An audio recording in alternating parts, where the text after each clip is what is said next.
Ayan mga Kaps, medyo binuksan ko na ang number 7 para hindi na tayo mahirapan.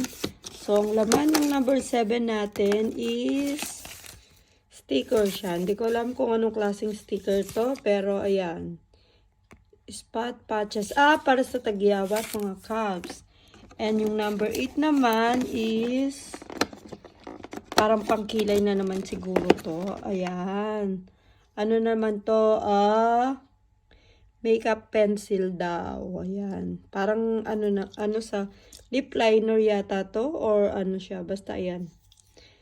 Lip liner or eyeliner. So, yan. Ang number 8 natin. Yung number 9 naman natin is eto siya. Mascara para sa eye bags. Ayan. Hydrogel under eye patches. Ayan siya guys. So, ayan nakuha natin for 7, 8, 9. So, yun lang mga Kaps. Bye!